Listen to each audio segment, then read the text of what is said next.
Welcome to The Criminologist, the podcast dedicated to educating and entertaining our listeners. This week, bringing you a special American Probation and Parole Association edition. As the voice of the community corrections industry, APPA serves as the field's leading professional membership association. In addition to their U.S. members, the American Probation and Parole Association is supported by international members who are actively involved in strengthening community corrections work in their own countries. APPA's International Relations Committee aims to connect community corrections professionals around the world to inspire and share insights from their unique experiences and best practices. Welcome to this special APPA episode of The Criminologist. And now, welcome your host, Joseph Arvidsson. Hello and welcome to episode 182 of The Criminologist Podcast. Happy to have you all with us today. Greetings, listeners, both returning and new, to this very special edition of The Criminologist Podcast.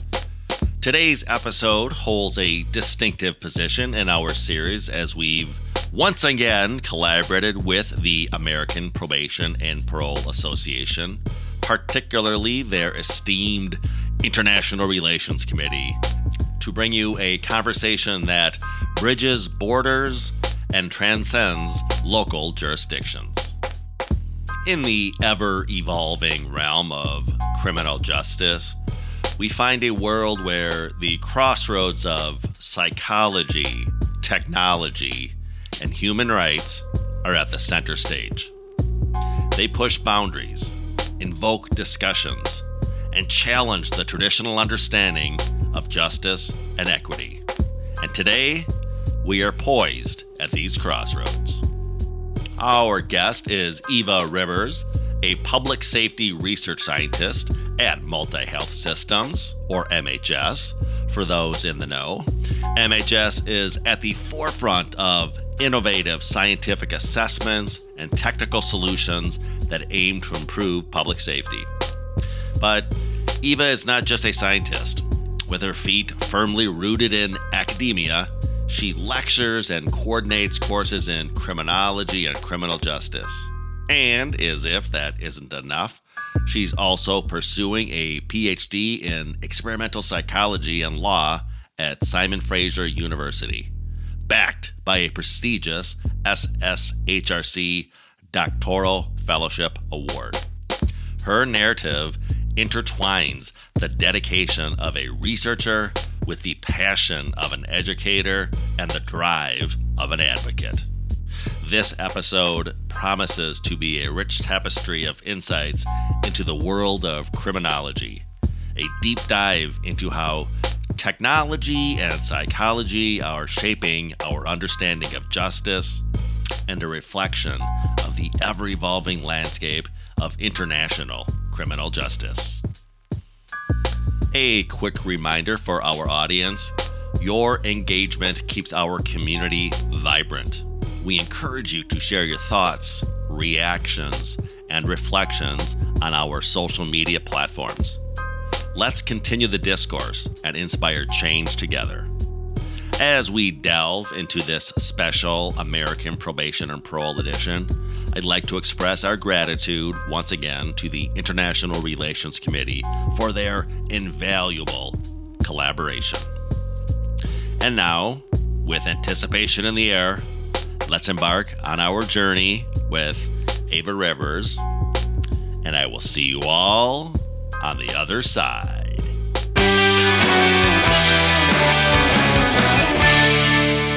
Well, welcome to the show, Eva. I'm so glad that we semi-connected at APPA in New York and decided to connect for this podcast interview.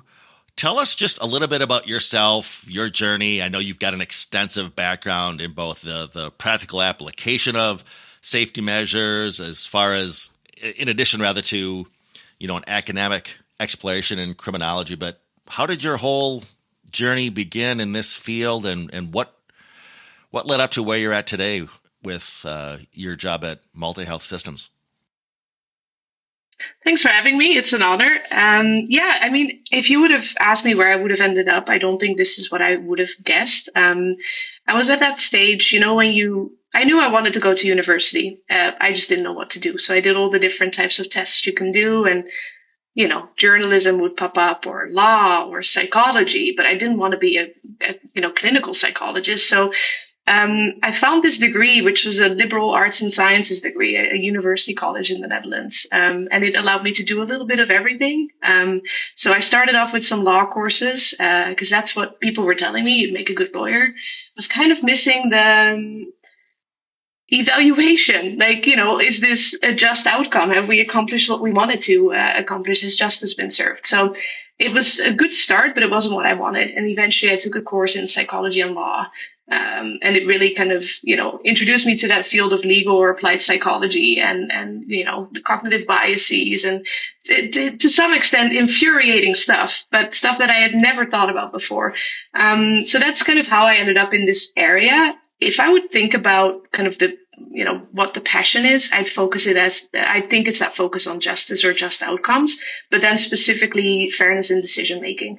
Like when I now think back of what I've been doing in my undergrad thesis and my master's and now at MHS, it's all about how do we help people make fair decisions, especially in high stake situations or contexts. Which is what I love about MHS. I'm an LSCMI master trainer, so I've got a long, good relationship with the folks at MHS.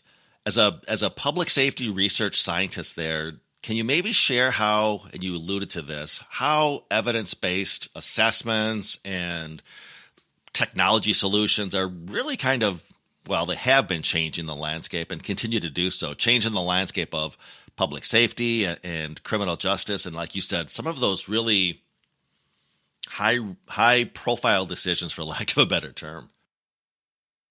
Yeah, for sure. So I think when we think about evidence-based assessments, people throw evidence-based around quite a lot, right? But what it really means to me is there's some consistency in decision making. And I think with that, my hope is, and to some extent that's what we find, comes bias reduction because, we used to have more unstructured professional judgment. And of course, there's a place for that. There's room for that.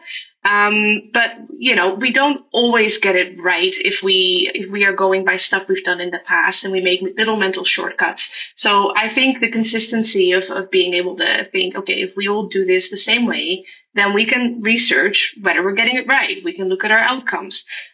So, you're not just seeing that in public safety. I think measurement-based care is a really good example where we think about perceived change versus actual change. It's a really good way to kind of move beyond what we're thinking is happening and actually try to think about, is that what is happening? So I think it's that consistency and bias reduction.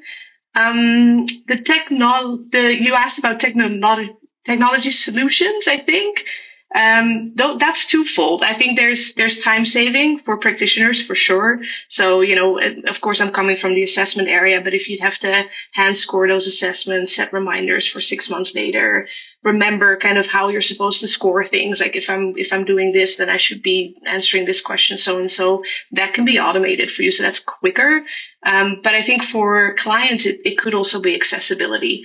It's trying to think about how are we gonna make it easier for everyone to check in, for example, like remote programming could be an example of that. So yeah, that's the technology side of it, I'd say. When you noted those days of sort of that unstructured judgment for practitioners, it reminded me, and I mentioned I'm an LSCMI trainer, but when I walk practitioners through the evolution of assessments, on my way to pointing out that the LSCMI is actually a fourth generation assessment, I educate them on the fact that I'm old enough to remember when I started my career back in 1988. The definition of those first generation assessments was really just the eyeball test. And to think that we were actually doing that in my career, just sizing people up and giving it sort of the, oh, I've seen your type before.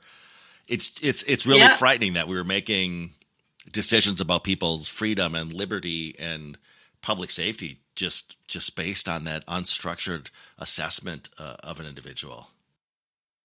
Yeah, and of course it could feel almost a bit offensive when you're telling people we don't trust that. Like, here's how you should be doing it. But I do think it's a great tool. And when we look now at for example, when people use override, so they decide they've got their conclusion and then they decide to override it.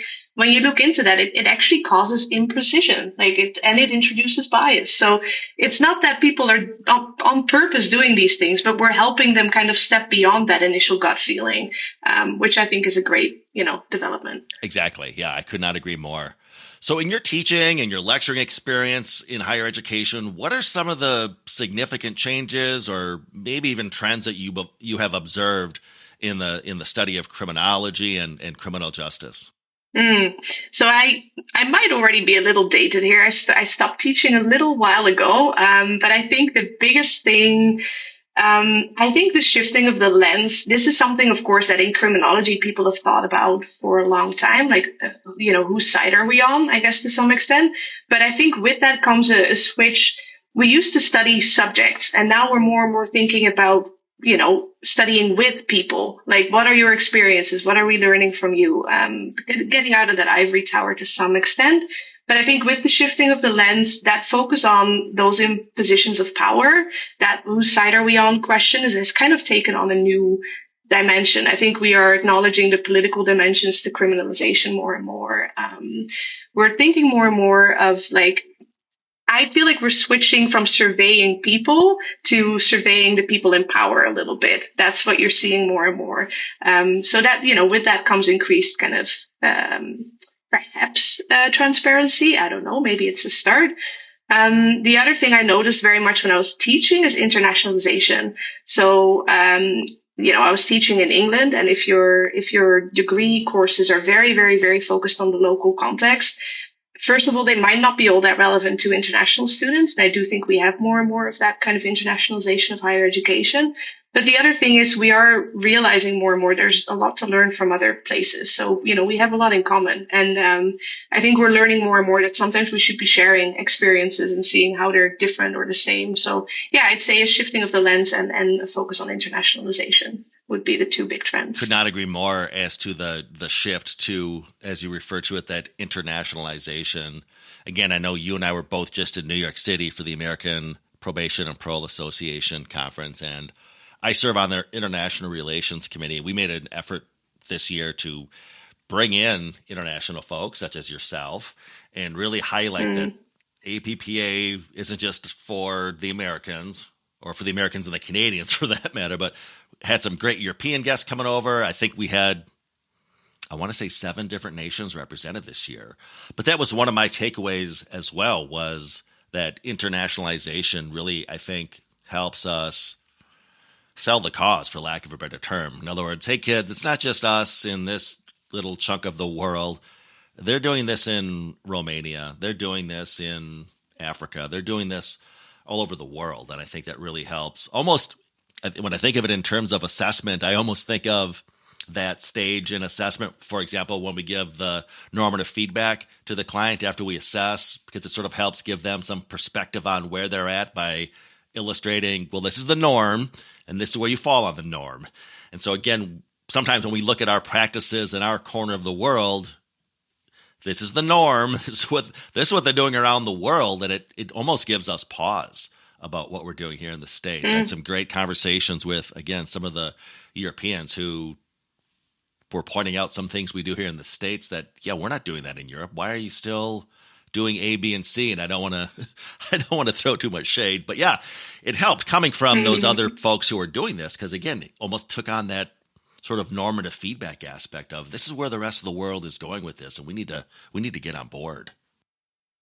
Yeah, for sure. And assuming we've got the same goals, why reinvent the wheel? Yeah, exactly.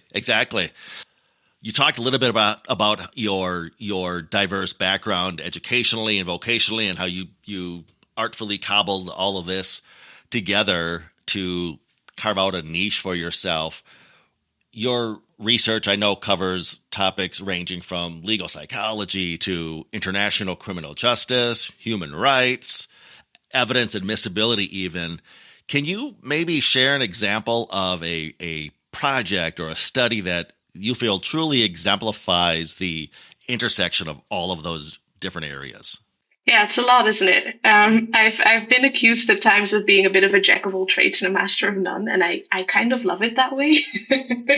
Of course, I didn't know that's how my career was going to turn out, but so far, I would say if I try to summarize some of my projects, there's elements of it in there, but it kind of developed as it went along. The human rights language, I think it's a common framework. It's a nice way to talk about things because it's stuff we probably have in common. So if I would think about an example, and this isn't one that's actually mine, but I think really, really interesting work's happening when it comes to compensation for exonerees. So when I was in England, this was a big deal because imagine you're getting exonerated and one day or another you're kind of released without really much, support because it's more like, oops, we got it wrong. There's not really a lot of processes in place for that. And then you'd like to get some compensation. And what was happening is there was cases where people were found, for lack of a better word, I guess not innocent enough. So they had already been exonerated, but to get the compensation board would say something like, well, we're not fully convinced of your innocence. And people were saying, and here's where human rights come in. Hold on a second. What about right to a fair trial and presumption of innocence? Are we kind of reversing the burden of proof here? Like, you're supposed to be, proven guilty beyond a reasonable doubt. You shouldn't have to prove innocence beyond a reasonable doubt. So what happened there was international comparisons, and actually, maybe the US was getting it right a bit more there. So that might be a refreshing angle. So there was looking at other countries, and there's some papers doing this international comparisons when it comes to compensation. I'd say California is actually a really cool example. So they've thought about streamlining compensation processes for exonerees, where if your innocence has already been established, you should automatically have your claim approved. And that was some really cool work by, I think it was the American Civil Liberties Union and the California Innocence Project and the Northern California Innocence Project that actually played a role in that. So yeah, I think that's a great example. That is an awesome example. When you were talking about human rights, it reminded me again of a breakout session that I went to in New York. I attended a session that was facilitated by my dear friend, Iuliana Carbonaro from Bucharest, but she did a great job of introducing individuals to the Confederation of European Probation and all the great work that they're doing over there. But to your point, when she was talking about human rights and how that's really baked into the cake, if you will, over there of how they do things, the gentleman I was sitting next to, we looked at each other and said, boy, we think we're really progressive on a lot of these things.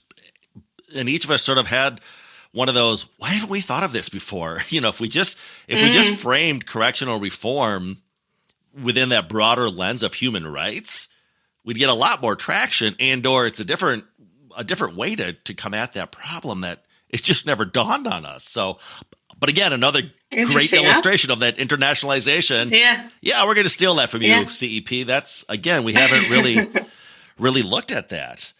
And again, it's apparent from your work around exoneration that you clearly are deeply concerned about wrongful convictions, among other things. What do you believe are the most pressing issues in the current justice system that contribute to these injustices? Yeah, that's a great question. I would say there's a couple, but I think the easiest way to do this is to kind of appeal to some sources. When you look at, for example, the Innocence Project, but also the National Registry of Exonerations, they kind of keep track of what were found to be the biggest causes contributing to the wrongful convictions in their database. So the Innocence Project exonerations are mostly based on their DNA exonerations. And their eyewitness identification evidence is the number one contributing factor to those wrongful convictions. I believe it's 60% of the wrongful convictions have at least one eyewitness misidentification, sometimes multiple. And the other thing is misapplied forensic science, which is actually that's what I focused on in my master's degree. Now I've switched to eyewitness identification evidence. When you look at the National Registry of Exonerations, though, so those aren't just DNA exonerations, official misconduct, like police and prosecutorial misconduct, does come up quite a lot. And of course, that's a difficult one. And often that might not even be on purpose, but there is more work being done now about should we be thinking more about accountability in that sense? And I believe recently, for the first time, at least that I know of, someone got sentenced, I think, to 2 years in prison for misconduct in a wrongful conviction case. So that's definitely something that we're focusing on more now, which I guess links to shifting that lens to the people in power. Exactly. Let's keep the focus on international perspectives here. Can you maybe share any global trends or even challenges in the world of criminal justice and public safety, maybe looking at or citing a country or even a region where they're setting some commendable examples that the rest of us could learn from? So this is, sometimes I wear different hats. I'll put my public safety hat back on when it comes to kind of the work I do at MHS. If I think about like the stuff that's been standing out to me, and a lot of this it's not necessarily all that new, but it's definitely the stuff that's gaining traction, is that move towards care management. So thinking about a probation or parole officer more as a coach who's trying to set someone up for success, whether, not really a referee who's focusing on terms of release and stuff like that. With that, I think comes a move away from the, one size fits all approach where programming might be based on the type of offense, for example. And I'm noticing more and more discussion about trauma-informed practices and even gender responsive curricula. I forgot exactly what the statistic was, but between 19 something and 2000 something, there was a 700% increase of women's incarceration. And that's a lot. And perhaps programs have not really been, tailored to that population because maybe there was less of a need for that in the past. So that would be a big thing. I think there's two more, staff challenges, staff shortages, and with that staff well-being. And then I would say that we've touched upon this technology. So remote reporting, how do we make these conditions a bit more feasible if you are trying to keep a job or something like that? And with that, I guess, digital skills training, because if you've been in prison, for example, for a long time, and you have to somehow figure out how society has started doing all these things, it would help if you feel a bit more well equipped, I guess, with digital technologies. So I would say digital skills training is a big one. Yeah, I know there's a lot going on in the technology sphere as well about how we can better embrace, as we say, technology for good. Historically, technology in corrections is all about catching people faster or detecting violations faster. Yeah. So that's that term I'm really leaning into, tech for good, which I think we learned a lot over the pandemic about what that could look like when we started doing home visits via Zoom and that type of thing. And it dawned on people, we can really use technology for good and not just to, like I said, catch people faster. And it's interesting because it isn't all that well researched yet. Like, I was thinking about therapeutic alliance and how can you maintain that well if you're you still need to see people in person, but if you continue that contact online, for example, it's really interesting stuff. But I think we're quite new to it, all of us at the time. Yeah, I agree. It's in its infancy, but I think there's a lot of potential there. To your point about the working alliance, I forget whom I was talking to. I guess that's the downside of the podcast. The upside is I get to talk to a lot of great people. The downside is I have all these amazing conversations and I forget who to attribute them to. But somebody, when we were talking, mentioned, and again, you referenced the Working Alliance, and their observation, at this point, of course, simply anecdotal, but was that the clients actually leaned in more to the remote visits, and there was more of that connection piece because on a certain level, at least, the client wasn't thinking, oh, you knocked on my front door under the guise of seeing how I'm doing, but I really know you're just sort of looking around for empty beer cans and trying to bust me. Mm-hmm. Whereas with a Zoom conference, it was just more of that, hey, how you doing? The Working Alliance, I want to care about you, et cetera, et cetera. And there wasn't that sort of, at least even the perception that, yeah, you really just want to kind of bust me here. And that's why you're doing this home visit. Yeah, that's an interesting observation. And or what was the perception of the practitioner who, and Lord knows how they've been trained. I know I just had a great conversation with Marcus Hodges about that term wearing two hats. And we were saying, no, that's too confusing for the practitioner because they can't decide what their role is. But to the discussion we're having here, yeah, with the remote visits, I also wondered too then if the practitioner, depending on how they were trained, then they could just focus on the working alliance, motivational interviewing, some cognitive skills versus, I'm also supposed to be looking for infractions of probation. It sort of cleared their plate, if you will, and maybe that helped with the working alliance too. Who knows? Yeah, I even wonder about, I think someone actually at the conference referred to this as cubicle nation, where if people have to come in, they might not feel all that keen to talk about certain things when they feel like they're in public. So that's another area that would be really interesting. Like if you can call in at your own terms and from wherever you are, is that beneficial for even disclosure? Oh, 100%, right. Yeah. Vis-a-vis, like you said, the office visit. I think of going into even a healthcare provider. And again, over the pandemic, we saw that remotely, and I'm just reflecting, yeah, maybe you did share more or you were more comfortable talking in that setting. It really gets to that responsivity principle as well. Yeah. All right. Yeah. There's your next research paper. I'll add it to the list. I was going to say, the last thing I want to do is put something on your plate because I know how busy you are. Let's talk about, I know you were the recipient of the SSHRC Doctoral Fellowship Award, which is a significant honor. Congratulations. Tell us about your research. Thank you. That you're conducting as part of that fellowship and its broader implications. Yeah, it's a mouthful, isn't it? I recently found out some people refer to it as shirk. Okay. So that's what I'm going with now. No, it is definitely an honor. I'm really happy. It was instrumental in making me decide to pursue a PhD. What I'm doing, this is quite interesting. I'm looking into eyewitness identification evidence in court, and of course, it's something I could talk about forever. But what I thought was interesting is when I was doing my master's research, I was looking into jury instructions for forensic science evidence. So how can we help the jury evaluate this evidence? And I was looking into, well, has this been happening? And I realized jury instructions are a thing for eyewitness identification evidence. And in England, that was the Turnbull instruction or rule. And actually, I couldn't find much research into whether they worked.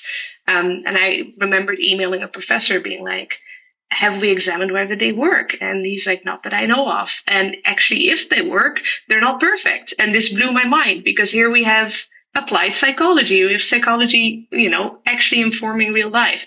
So switching to the North America context, turns out there is actually really good research into jury instructions, and there's a lot of different jury instructions. The problem is results are very mixed. Either they don't work or they cause skepticism. So what you want the jury to become very sensitive to the quality of the evidence, which means they might also still think it's okay evidence, but they might just become skeptical of all eyewitness identification evidence by default. So when I was looking into this, in general, at least in Canada, there's not a lot of expert testimony on this stuff because it's considered within the average knowledge of the jury, which is problematic for various reasons.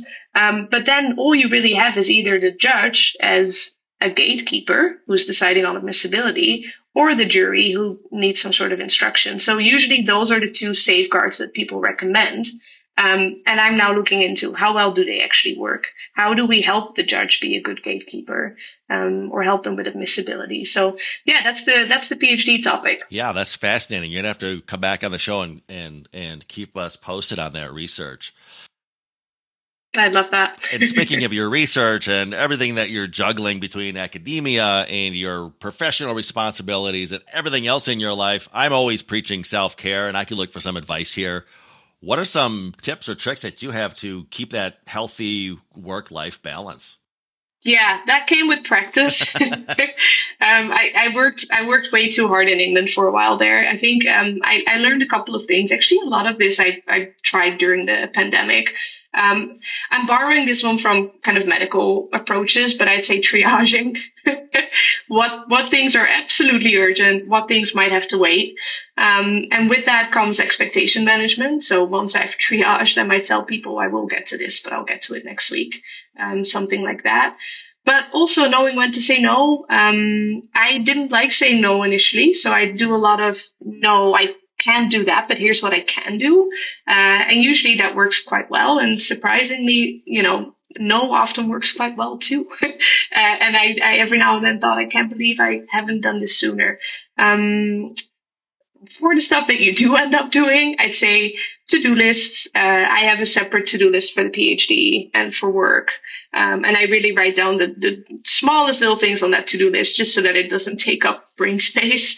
It's nice to check them off. And I think every now and then I had to come to terms with that 70 or 80% might be enough. So if I have triage, then it needs to happen and I don't have a lot of time, then I have to throw the perfectionism aside for a little bit and do as good as I can. And so far, that's been working well. The final thing I think is keeping them separate. So the job I do from 7 in the morning until 12 noon, 4 days a week. The rest of the time is for my PhD. And that's, I'm trying to ignore, unless it's absolutely urgent, I'm trying to ignore anything that happens on the job at that point in time. I've read the same advice that you just gave there about highly successful people, and the most powerful word in their arsenal is no. Just saying no to too many things. I'm so guilty as charged because I just can't say no, and then I have so much on my plate, and I suffer. So yeah, I need to practice your advice there and just learn to say no more. Let's kind of come full circle back to, we started out talking about how your journey started. So what advice would you give to either young scholars or young probation or parole officers who are just starting out and they're looking to make a positive impact in the field of criminal justice or criminology or legal psychology? What's a piece of advice you would give to those young practitioners? I think be curious. And I know that sounds a little basic, but, what I notice with academics, for example, is we do tend to get stuck in that ivory tower. And what I would do with my students in England is we'd actually just go to the Crown Court and we'd go attend a criminal case. And when I'd ask them beforehand, like, what questions do you have? What do you want me to address? They had no idea. But once we'd sit there, the questions wouldn't stop. Why does jury selection happen that way? Why does sentencing happen that way? So, go watch things and think about what's standing out to you. I think understanding what happens in the real world is probably the biggest thing. I don't know what world academics are in. I hope it's the real world too, but it's good to see what's actually happening. If that's not actually attending something, there's so many online events nowadays. That's actually one good thing that came out of the pandemic, where you can attend for free. Innocence projects that do really interesting webinars. Like, there's been science and criminal justice conferences where judges will speak to, and that's all free. I think reading books written by people that were either involved in the criminal justice system or that work. People always make fun of my light reading. They're all books about, like, you might go to prison even though you're innocent. Or like junk science in the American criminal justice system. But, they're great. Like, allow yourself to get a little infuriated and then think about, why is that happening? Who would I like to work with and why? What is it about what they do that's interesting to me? I think that's a great starting point. Yeah, when you mentioned your work in England, just going to the Crown Court, as you said, I remember I used to teach an undergraduate probation and parole class, but I think it may have been extra credit. But at some point, I just encouraged them.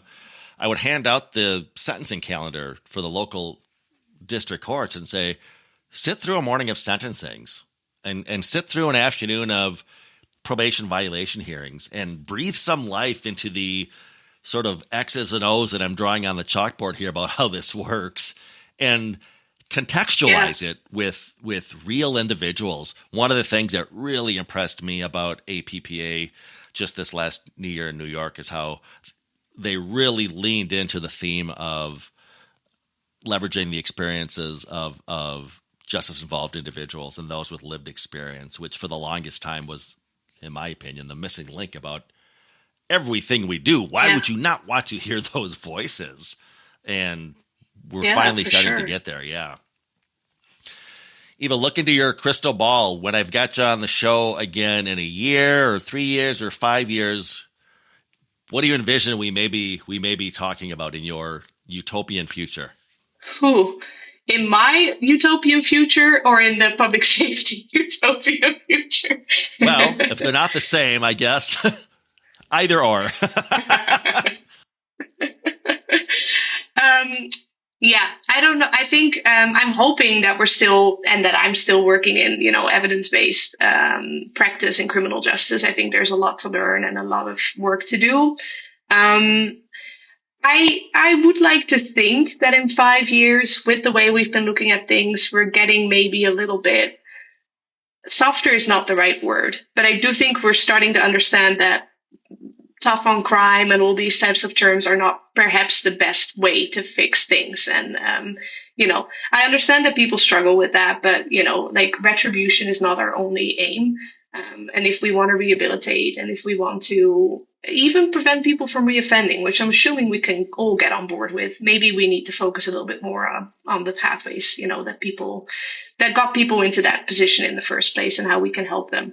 So yeah, I'm hoping a bit more of a focus on that care aspect and the individual. And I think, I do think technology is going to help us get the paperwork out of the way quicker so that we can focus more on those conversations. Yeah, I agree. I was talking to somebody else about technology and even artificial intelligence, and we were both framing it as not in the doom and gloom, you're going to lose your job, but as you just said, more of we're taking a lot of these administrative things off your plate with this technology so you can focus on the work you should be doing with your clients, building those relationships and whatnot, and not just drowning in the administrative duties that you have to tend to.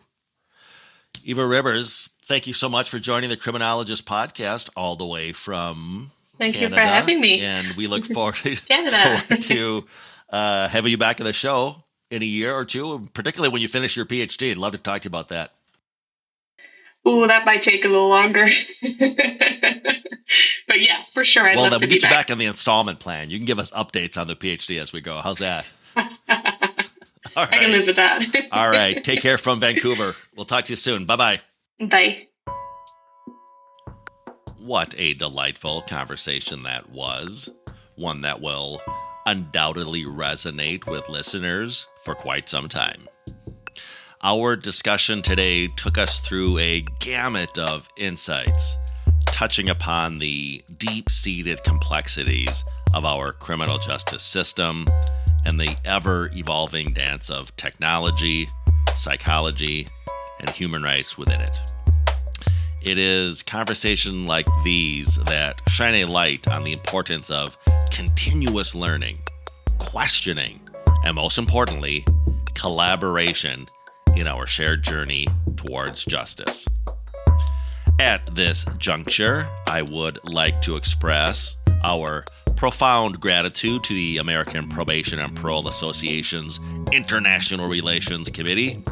Your collaboration on this special edition has not only enhanced our understanding, but also magnified the reach of this crucial dialogue to the corners far and wide. The work that APPA and its committees do to foster international relations, share best practices, and champion a globally informed perspective in probation and parole is truly commendable. To our listeners, remember, every conversation is a step forward. The perspectives and insights shared today invite us to look within and around to reflect upon our roles, whether big or small, in the vast tapestry of criminal justice. Let's carry forward the knowledge, share it, and let it inform our actions. We will be back next week with a fresh episode. In the meantime, you may contact the show or reach out to us through our website, theparagongroup.llc.com, for training or presentations as to core correctional skills, program design, or, of course, the topic of desistance from crime. If you have questions or comments as to this podcast, feel free to contact the show via our email at thecriminologistpodcast@gmail.com. That's thecriminologistpodcast@gmail.com. Remember to follow us through our Facebook and Instagram pages at The Criminologist Podcast. New fun images are being added all the time to those feeds. You don't want to miss out. We are also on X, formerly known as Twitter. Give us a follow at Crim Media Group. That's CRIM Media Group. You may also connect with me, Joseph Arvidsson, on LinkedIn, and follow both the Criminologist Podcast and the Paragon Group on our LinkedIn pages. Hey, lastly, if you've not already done so, check out and subscribe to our YouTube channel, The Criminologist, for additional content as to the themes of this podcast.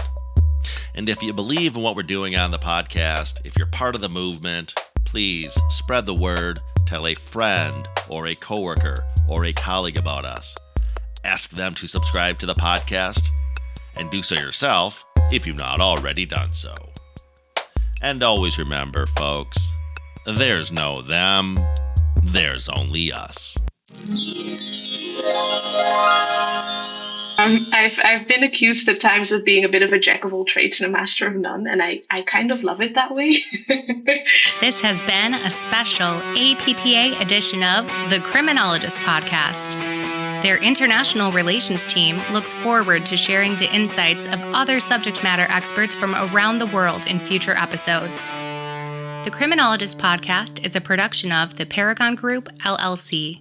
For speaking engagements, interviews, program design, or training opportunities, please visit us at theparagongroup.llc.com. Be sure to give us a 5-star review, and thanks for listening.